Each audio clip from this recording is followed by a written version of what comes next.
Lots of times when a pile of special effects is dumped on top of an actor's performance, it can work against them. Still, when de-aging is conducted or digital doubles are created, stand-ins are used extensively. Not in Captain Marvel. And we're going to have a look at that right now in this VFX breakdown of Captain Marvel. Warning, there will be spoilers. Now, before we begin, we've got a little quiz for you. Which one of these cats is CGI, the one on the left or the one on the right? Let us know in the comments section below and stay tuned to the end of the video to find out the answer. Now jumping straight into it. Rather than use a body double for principal photography, actor Samuel L. Jackson performed every scene on set. And when Industrial Light and Magic were building her body double, Brie Larson was there to provide the movements and animations on which her digital double is based. The end result is a film that uses extensive CGI without ever sacrificing the authenticity of its actors' performances. Easily the most pervasive visual effect in Captain Marvel comes in the form of a makeover given to her on-screen co-star Samuel L. Jackson. The 70-year-old MCU mainstay shows up in Captain Marvel as a younger version of himself, roughly 35 years younger.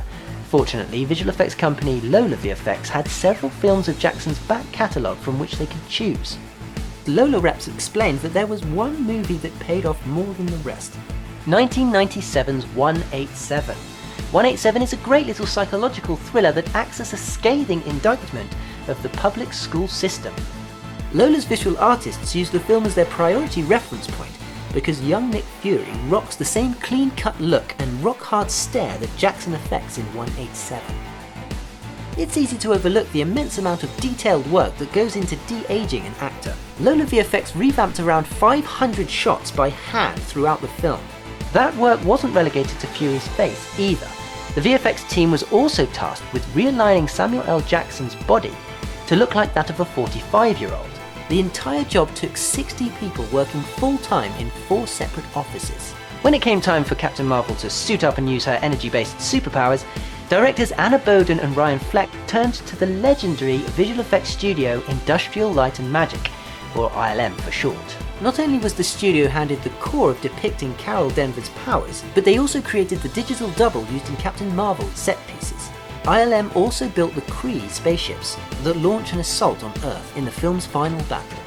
When it came to translating Captain Marvel on the big screen, costume designers had a more or less locked-in aesthetic to build from. That wasn't the case when designing elements of the Supreme Intelligence.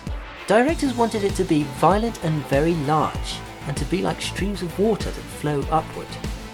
When it came to building the lair of the Supreme Intelligence, ILM wanted to build something that seemed vast but flexible. To achieve that effect, artists turned to the Louvre Museum. A set was created to mimic the new Louvre ceiling hovering above a simple white floor.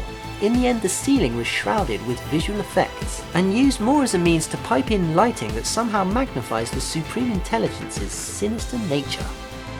When filming the scenes that take place inside the Supreme Intelligence, Brie Larson and Annette Bening worked on a white stage, rather than a blue or green screen. As a result, the VFX teams were forced to not only digitally rip the women off the background in every frame, they also created CGI hair for both Bening and Larson, pretty much shot for shot. Next is the swirling light in Captain Marvel. This powerful energy that looks like fire blasting out of her hands looks like it would have been fun to recreate.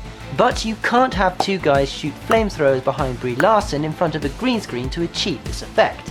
That would just be stupid and unnecessarily dangerous. But putting aside singed hair, one good thing that would come of it would be the residual light coming from the flames. Now, instead of this moronic idea taken from the ramblings of a madman, Industrial Light and Magic used a much safer and practical method: lighting props. VFX artists use LED models, armbands for Larson and a little box for Bening as the starting points for their work. Along for the cosmic ride in Captain Marvel is a lovable orange tabby cat named Goose. German VFX studio Trickster was brought in to handle the first 2/3 of Goose's screen time. The bit where you think he's just a cat, only, floating through space. When the time comes for Goose's flirkin nature to be revealed, the work was transferred to ILM, who actually brought in stunts and had actors on wires in front of a blue screen, slammed around the set for real, for a basis to work off. And now it's time for the grand reveal. Which one of these cats is CGI? For those of you who answered the one on the right, you're wrong! It's actually the one on the left with the collar. If you'd like to keep on top of our latest videos, be sure to subscribe and hit that notification bell, and smash that like button too while you're at it. And for those of you who like the music in this video, I'll leave the links in the video description. See you next time!